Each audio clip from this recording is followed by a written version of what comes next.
네, 여러분 안녕하세요. 용장 취업 연구소 용장입니다. 오늘 8월 24일이고요.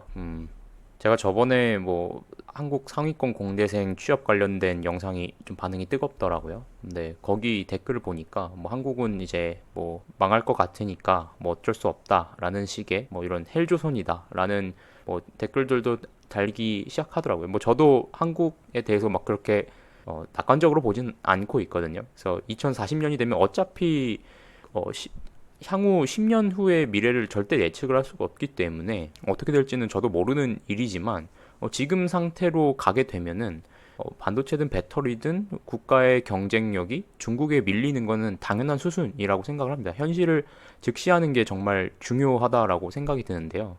그와 반면에 현실을 직시한다고 해서 그냥 비난하고 끝나면은 안 됩니다. 왜냐면 그렇게 되면은 솔루션이 없는 거예요. 그러니까 더 아무런 수렁텅에 빠지게 되는 거고요. 결국에 우리가 현실을 직시하는 이유는 문제를 잘 파악해서 떻게 해야 될지를 고민하고 행동을 하려고 하는 것이니까요. 반도체 취업을 하려면 어떻게 해야 되는가? 당연히 내가 가려는 그 직무, 예를 들면 공정, 뭐 설비, 소자, 뭐 이런 뭐 환경 안전 이런 직무들이 있을 거잖아요. 그 직무에서 어떤 일을 하는지 정확하게 최소한 정보를 습득을 하려고 하셔야 돼요. 그러니까 그냥 정보의 비대칭성 때문에 대학생분들이 너무 안일하게 생각하시는 경우가 있거든요. 내가 단순히 대표적인 예로 바이오 공부가 좋다라고 해서 바이오 산업에 진출하는 경우 이런 게 되게 안일하게 생각하시는 거예요. 대기업을 여러분들이 가고 싶으시잖아요. 그러면 그 대기업 안에서 다양한 직무들이 있고 그 직무들이 실제로 어떤 일을 하는지에 대한 조사가 먼저 이루어져야 됩니다. 그래서 현직자 컨택을 하시든 아니면은 현직자 컨택이 어렵다라고 하시면은 그러니까 여러분들이 이제 질문을 스스로 해야 돼요. 학교에서 알려준 대로 살면 안 되고요. 어떤 질문 해야 되냐면 취업의 관점에서 보면은 내가 가려는 직무에 대한 질문 궁금증을 이제 AI한테 남기는 거죠. 그래서 뭐 예를 들면 내가 반도체 공정 쪽으로 가고 싶다. 근데 공정 안에서도 8대 공정이 있고 그러면은 뭐 CBD 공정으로 가고 싶다라고 하면은 그 CBD 공정 엔지니어가 실제로 어떤 일을 하는지를 물어보세요. 그리고 그걸 내가 어느 정도 반복해서 보면서 대학생이지만 이해를 하고 있어야 됩니다. 요거를 하면은 자기소개서나 면접에서도 여러분들이 답변을 구성해 나가시기가 유리해지실 거예요. 그리고 학교랑 교수님을 믿지 마세요. 그분들은 뭐 학교의 뭐 취업 제도나 교수님들은 여러분의 취업을 책임져 주지 않습니다. 여러분의 인생은 여러분 스스로 책임을 지는 거예요. 내가 어떤 취업을 하고 싶다라고 하면 그 이유가 있을 거잖아요. 대부분 돈을 벌어야 되니까 자본주의에서.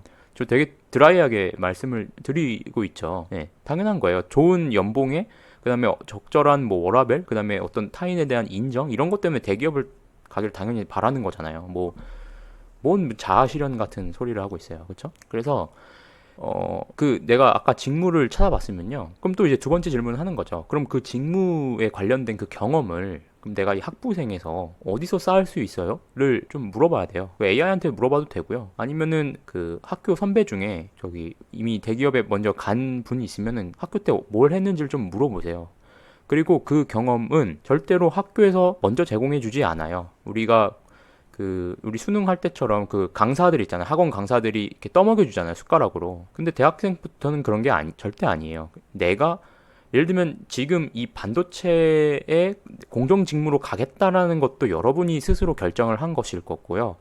아마 아주 높은 확률로 그 이유는 우리나라에서 반도체 회사가 그래도 나름 유명하고 연봉도 꽤 괜찮으니까 그리고 남들도 가니까 거기를 선택했을 가능성이 굉장히 높거든요. 근데 반도체 공정 엔지니어가 내가 왜 가고 싶은 건지 요거를 선택하는 것도 여러분이 스스로 선택을 하시는 거고요. 그럼 여기를 선택했다라고 하면 아까 말씀드렸다시피 이 직무에서 무엇을 하는지에 대한 서치가 이루어져야 되고요. 그 다음에 이루어야 되는 건 행동이죠. 그래서 어떤 경험을 쌓아야 되는지를 찾아서 이거를 스스로 하셔야죠. 이게 없으면 여러분은 경쟁자에 비해서 뒤처지는 거예요. 그냥 학교에서 졸업만 한다고 좋은 학교와 공대를 나왔다라는 것은 이제 점점 더 아무것도 보장해주지 않는 시대로 접어들고 있습니다. 점점 더 이런 신입보다는 중고 신입, 그 다음에 주니어면 경력이 있는 사람들을 뽑으려고 하는 현상이 여러분이 회사를 운영하는 오너의 입장이라고 생각을 해보세요. 점점 더 그렇게 대졸 신입이 어려워지는 추세이기 때문에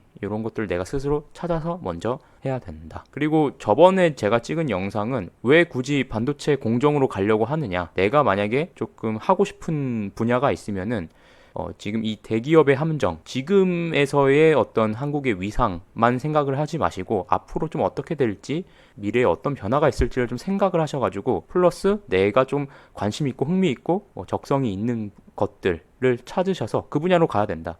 그래서 여러분들이 요거와 별개로 꼭 반드시 해야 되는 질문이 두 가지가 있는데요. 나는 뭘 좋아하지? 나는 뭘 잘하지? 요거를 반복해서 생각을 하셔야 되고, 요거에 대한 답을 찾으려면요, 많이 뭔가를 해봐야 됩니다. 뭔가 실패를 하더라도 도전을 하고 프로젝트를 해보고 실패를 해보고. 대표적인 예로 여러분 연애를 한번 생각해 보세요. 만약에 여러분들이 어떤 좋아하는 사람이 있을 때 그 사람한테 다가가서 번호도 물어보고 뭔가 이렇게 도전을 해서 뭐 실패도 해보고, 그렇죠? 클럽에 가서 뭔가의 어떤 구애 행위를 안 해보면 정말 마음에 드는 사람이 생겼을 때 그 사람이 일단 나한테 맞는 사람일 거다 라는 어떤 그 기준도 갖고 있지 못하는 거고, 실제로 마음에 드는 사람이 생겼을 때 그 사람을 쟁취하는 그런 능력도, 그러니까 평상시에 이렇게 실패를 해두지 않으면은 그런 능력이 없는 거거든요. 취업도 마찬가지라고 생각이 듭니다. 그래서 좀 많이 여러 가지를 해보시면서 여러분들이 뭘 잘하고 뭘 좋아하는지에 대한 그런 기준이 있어야 될 것 같다.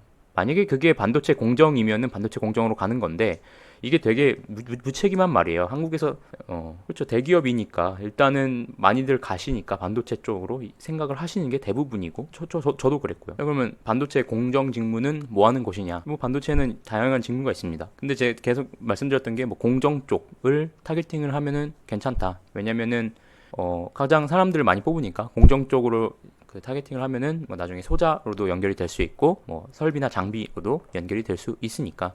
삼성은 설비라는 용어를 쓰고 하이닉스는 장비라는 용어를 쓰죠. 그래서 칩 메이킹하는 입장에서 보면은 공정, 이 실제로 랏을 흘려야 되는, 랏이 설비에 계속 흘려야 되는 요런 관련된 관리 인력들이 가장 많이 필요하다.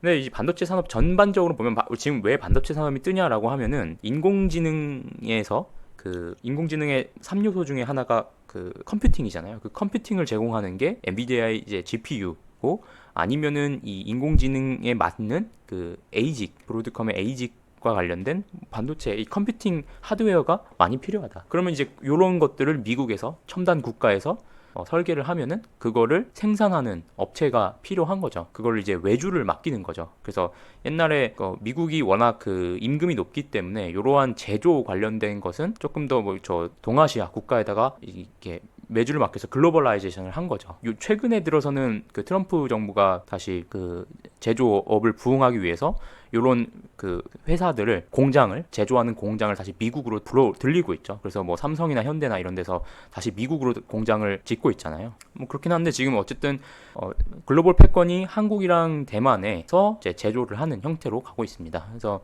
여기 관련돼서는 공정과 뭐 설비는 랏을 계속 관리를 해야 돼서 스트레스를 받을 수밖에 없습니다. 근데 이거는 일단 들어가서 생각을 하셔도 되는 거고, 왜냐면 일단 들어가야 된다고 생각해요. 일단 들어가는 게 중요합니다. 일단 들어가면은 여러분들이 그 전에 대학생 수준에서 그냥 책상에 앉아가지고 방구석에서 고민만 하는 그러한 형태의 곡이 아니라 직접 내가 부딪혀 보면서 그럼 그 다음 그 넥스트 스텝은 뭐로 가지에 대한 생각을 들어가 봐야 알 수가 있어요. 그래서 대기업의 장단점은 뭐고, 그럼 내가 앞으로 넥스트 스텝은 뭐고, 세상의 흐름이 지금 이렇게 변하고 있는데 그럼 나는 어떻게 할 건지를 들어가셔야 그게 보이지. 들어가지도 않고 그냥 저기 G사트 공부하고 뭐 이러고만 있다고 절대로 알 수가 없거든요.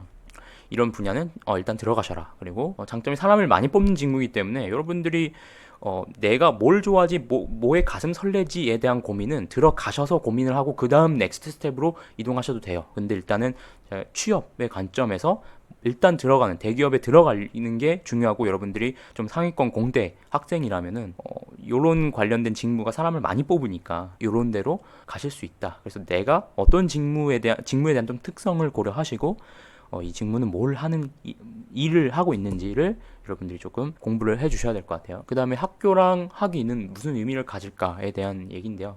사람을 뽑을 때 여러분들이 인사 담당자나 회사의 임원이라고 생각을 해봅시다. 예, 저는 이 블라인드라고 생각하는 테스트 이게 사실 저는 역차별일 수도 있다라고 생각을 해요. 왜냐면은 성실성이나 지능의 척도를 가장 빠르고 쉽게 확인할 수 있는 방법이 우리나라에서는 당연히 대학교죠. 대학교가 어디 나왔느냐를 보면서 예를 들면 걔가 서울대를 나왔어. 그러면은 둘 중에 하나예요. 성실성이 엄청 높거나 아니면 머리가 좋은 애입니다.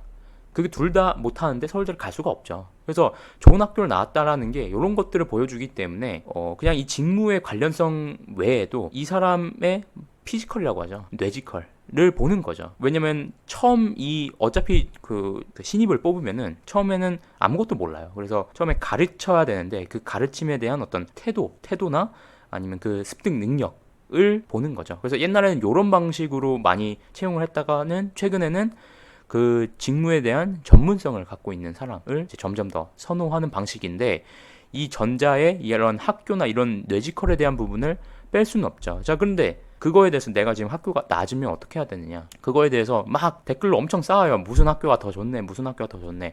아무 의미 없는 토론입니다. 아무 의미가 없어요. 그냥 그러면은 두 가지라고 했잖아요. 학교가 안 좋으면은 이 직무와 관련된 이해도를 높이면 되고요. 직무에 관련된 이해도가 높으면은 어떤 경험을 써야 되는지, 그 직무 관련 경험을 어떻게 쌓아야 되는지에 대한 생각이 나와요. 그 경험을 더 쌓으려고 노력을 하시면 되는 겁니다. 반도체 공정이면은 공정 실습이나 아니면은 반도체 공정과 관련된 뭐 학부 연구생이라든지 반도체 공정과 관련된 프로젝트를 여러 가지를 학교를 다니면서 스스로 찾아야 돼요. 학교에서 절대 제공해주지 않거든요. 먼저 내가 스스로 찾아서 그걸 하면은 내 취업 능력 역량이 올라가는 거겠죠. 그리고 학위 같은 경우는 뭐 석박사 같은 경우는 이제 반도체 내에서도 연구개발 쪽을 그 공정 안에서도 그런 게 있기 때문에 거기에 뭐 실험을 설계하는 능력이라든지 아니면 논문 작성 능력 이런 것들을 다른 데서 배우고 왔느냐를 평가를 하기 위해서 이런 학위를 좀 필요로 한다라는 말씀 드리면서 오늘 영상 마치도록 하겠습니다. 감사합니다.